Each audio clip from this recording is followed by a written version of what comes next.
నమస్తే, నేను Roja. Welcome to special debate. న్యూయార్క్లోని ఐక్యరాజ్య సమితి జనరల్ అసెంబ్లీ వేదికపై అమెరికా అధ్యక్షుడు డొనాల్డ్ ట్రంప్ రెచ్చిపోయాడు. ఐక్యరాజ్య సమితి వృధాగా మిగిలిపోయిందని, దానివల్ల ఎలాంటి ఉపయోగం లేకుండా పోయిందని బహిరంగంగా మండిపడ్డాడు. ప్రపంచవ్యాప్తంగా తన వల్లే యుద్ధాలు ఆగుతున్నాయన్న ఆయన అందులో ఐక్యరాజ్య సమితికి ఎలాంటి పాత్ర లేదన్నాడు. ప్రపంచ శాంతి కోసం ఏర్పడిన సంస్థ ఇప్పుడు కేవలం ఖాళీ ప్రకటనలకే పరిమితమైందని ఆయన ఎద్దేవా చేశారు. గ్లోబల్ వార్మింగ్ పోరాటం ట్రాష్ అంటూ మండిపడ్డాడు. గ్లోబల్ వార్మింగ్ పేరుతో జరుగుతున్న ఈ పోరాటం బూటకమన్న ఆయన వాతావరణ ఒప్పందాలను ప్రపంచాన్ని మోసం చేసే ప్రాజెక్ట్ అంటూ అభివర్ణించాడు.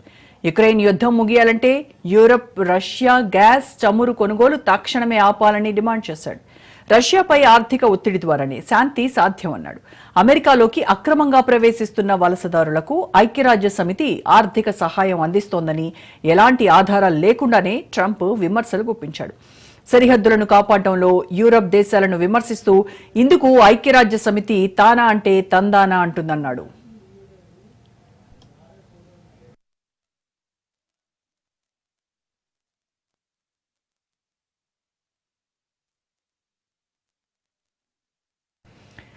ట్రంప్ మాటలు అంతర్జాతీయ వేదికపై దుమారం రేపై ప్రపంచ శాంతి కోసం ఏర్పడిన ఐక్యరాజ్య సమితి విఫలమైందని, యూరప్ దేశాలను వలసల ద్వారా దాడి చేయడానికి ఐక్యరాజ్య సమితి ప్రోత్సహిస్తుందని ఆయన ఆరోపించారు. సరిహద్దులను తెరిచుంచే విఫలమైన ప్రయోగాన్ని ముగించాల్సినటువంటి సమయం ఆసన్నమైందన్నాడు. అసలు ఐక్యరాజ్య సమితి ఉద్దేశం ఏంటి, వారు చేస్తున్నదేంటి అని ప్రశ్నించాడు. న్యూయార్క్ ప్రధాన కార్యాలయంలోని విరిగిన ఎస్కలేటర్, పనిచేయని టెలిప్రాంప్టర్ గురించి కూడా అసహనం వ్యక్తం చేశాడు. చెడిపోయిన ఎస్కలేటర్, పనిచేయని టెలిప్రాంప్టర్ ఇవే ఐక్యరాజ్య సమితి నుంచి వచ్చిన బహుమతులంటూ వ్యంగ్యాస్త్రాలు విసిరాడు. రష్యా యుక్రెయిన్ యుద్ధం, గాజాలో ఇజ్రాయెల్ హమాస్ ఘర్షణల విషయంలో తాను శాంతి కోసం ప్రయత్నించినా ఫలితం రాలేదన్నాడు. యుక్రెయిన్పై రష్యా దాడి నాపే ప్రయత్నాలు విఫలమవుతుండగా యూరోపియన్ దేశాలు రష్యా చమురు కొనుగోళ్లు ఆపకపోవడంపై తీవ్ర విమర్శలు గుప్పించాడు.